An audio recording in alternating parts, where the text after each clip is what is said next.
Friends, welcome to my channel history Mantra.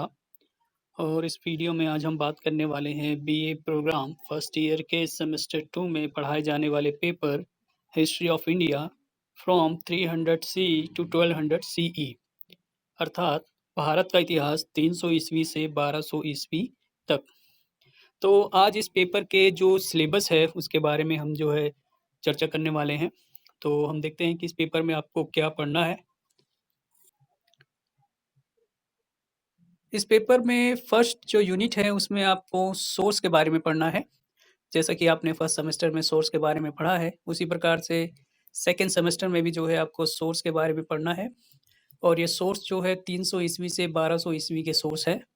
और ये साहित्यिक तथा पुरातात्विक दोनों ही प्रकार के स्रोत है। यूनिट सेकंड में आपको गुप्त वंश तथा वाकाटक वंश के प्रशासन, अर्थव्यवस्था, समाज और सांस्कृतिक विकास के बारे में पढ़ना है। यूनिट यूनिट थर्ड में आपको प्रारंभिक मध्यकाल के बारे में पढ़ना है, जिसका अर्थ हुआ अर्ली मेडिवल फेज। और इसमें आपको वर्धन, पल्लव व चालुक्य वंश के बारे में पढ़ना है। तो इसमें मुख्यतः आपको गुप्त काल के बाद आने वाले जो परिवर्तन है उसको पढ़ना है। और इन राजवंशों के बारे में जो है आपको विशेष रूप से पढ़ना होगा।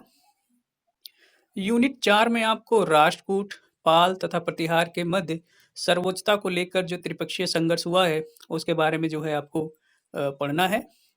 तो इसमें आप जो राष्ट्रकूट वंश है दक्षिण में, पाल जो पूर्व में थे तथा प्रतिहार जो उत्तर भारत में थे, इनके बारे में जो है आपको पढ़ना होगा।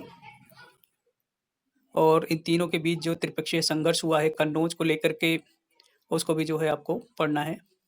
यूनिट 5 में आपको उत्तर भारत में राजपूत राज की उत्पत्ति तथा इनकी सामाजिक आर्थिक आधारशिला के बारे में पढ़ना है। जैसा कि आपको पता होगा, अब तक आप क्षत्रिय के बारे में पढ़ते आए हैं, लेकिन इस यूनिट में आपको राजपूत के बारे में जो है पढ़ना होगा। और इनकी जो उत्पत्ति है, इनका जो सामाजिक तथा आर्थिक पृष्ठभूमि है, उसके बारे में आपको पढ़ना है। यूनिट 6 में आपको चोल वंश के बारे में आपको पढ़ना है। चोल वंश या चोल जो राज्य है उसकी कैसी प्रकृति है, केंद्रीकृत है या खंडीय राज्य है, ये सब पढ़ना है आपको। चोल वंश का जो प्रशासन है उसके बारे में, चोल काल की जो अर्थव्यवस्था है और चोलकालीन जो संस्कृति है, इन सभी के बारे में आपको पढ़ना है। इस पेपर में कुल 6 यूनिट हैं और इन 6 यूनिट में आपको अलग-अलग क्षेत्र से अलग-अलग राजवंश के बारे में जो है पढ़ना होगा। तो गुप्त काल के बाद हमें महत्वपूर्ण बदलाव दिखाई देते हैं। गुप्त काल के बाद के काल को पूर्व मध्यकाल या सामंती काल भी कहा गया है। तो इस संदर्भ में जो है इस पेपर को आपको पढ़ना होगा।